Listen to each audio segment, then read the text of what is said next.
shall be as Elohim, knowing good and evil, can only be regarded in light of a Savior. So from the horse's mouth, here Helena Blavatsky says that Lucifer is the real Savior of this world. Now, whose fruits? Who is she worshipping? Who is her true God? It is Satan or Lucifer. Here's one of Elvis's costumes he used to wear on stage.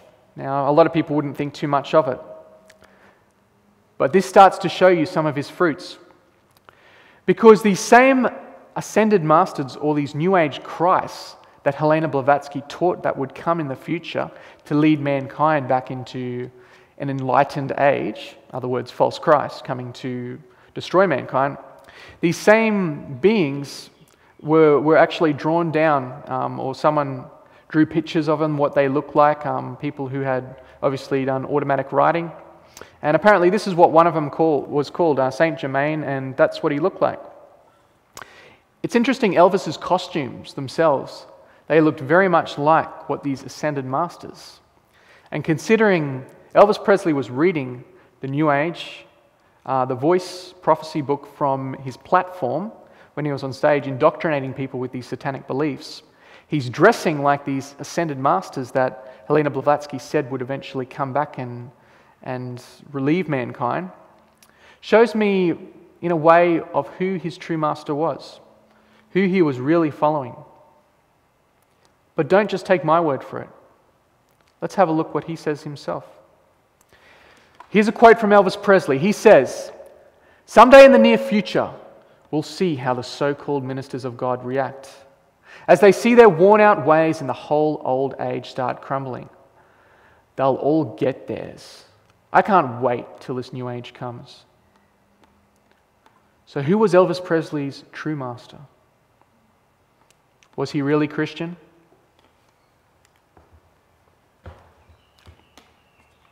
One thing that many people don't realize about Elvis Presley when he actually died, a lot of people know that he died in the bathroom, and when the autopsy report came in, he had many different drugs in his stomach, and they believe that that's what killed him. But the other thing that they don't usually know about him was that in his hand when he died was one of Helena Blavatsky's occult books on sex and magic. Did Lucifer come back to claim another one of his victims? Okay, what about the Beatles? Now, we all know of the Beatles, don't we? We probably all have listened to their music sometime in our life, or even the generation today still knows that these guys played a massive contribution to the whole music scene in the world. And you ask any artist, most of them were brought up on this music, and the whole reason why they wanted to become famous, and they eventually did make it, was because they saw these young guys and they were cool, they had the masses just flocking after them, and everyone wanted to be like the Beatles. So what about them? What was their fruits? What was behind their whole scene? What are some of the things that a lot of people don't know about them? Well, it was because of the Beatles, you could say, that we see yoga centers and meditation centers on every corner of Western streets in Western countries like America, Australia.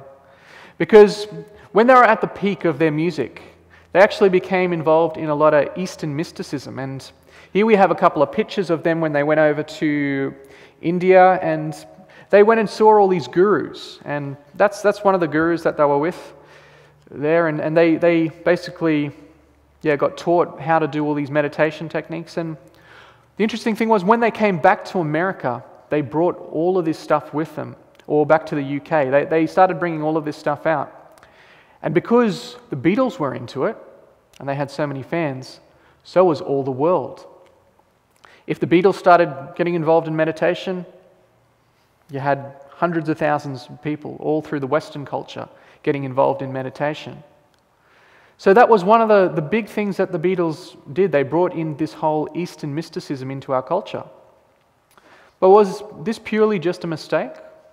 Or was there something more sinister behind it? Let's have a look at one of the Beatles' album covers. This was their Sgt. Pepper album cover, and it looks like a pretty nice and colourful thing, doesn't it? But is there anything that they've tried to hide in here, just to maybe show who their true allegiance was to? Well, let's have a look at just a few examples. In the back there we have a picture of a lot of people, a lot of different faces. And there's a few characters in there that you just think, hang on a sec, what are these people doing in here? Why did they put these people in here? Are they trying to tell us something more that we don't realize? Here I've got close-ups of a couple of those people. One of them, this lady here, and the name of her has just slipped my mind, but I'll tell you the story behind her. She was a famous actor of her day, and she was actually the girlfriend of Anton LaVey. And if you know who Anton LaVey was, he was basically the guy who started up and founded the Church of Satan. So I wonder, maybe she was just in there because she was just a famous actor. Now there's another interesting character in here as well. This little bald man in the top corner here. His name was Aleister Crowley.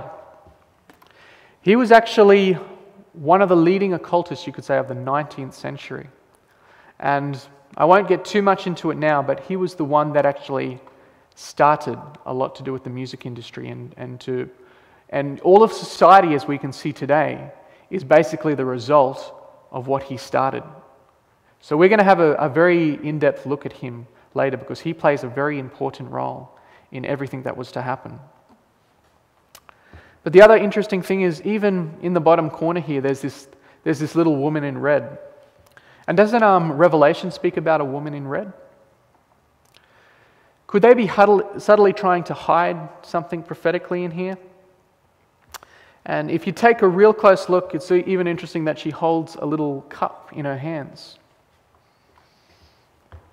What were the Beatles trying to say in this album cover by placing all these occultists and just little subtle things like that? Did they have another master? Well, we'll just take it as simply as this. John Lennon goes on to quote, "I sold my soul to the devil." So now we have two cases where artists have actually proclaimed that. Coincidence or not? I'll leave it up to your speculation. What about some other artists? Now, there are many artists, so I'll briefly just run through a couple of these just so you can just get an idea. Jim Morrison said, "In that year, there was an intense visitation of energy." And here he's talking about just before he made it into the industry. "In this year, there was an intense visitation of energy.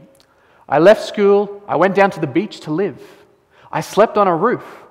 I met the spirit of music. An appearance of the devil on a Venice canal. Running, I saw Satan." Another coincidence? Jimi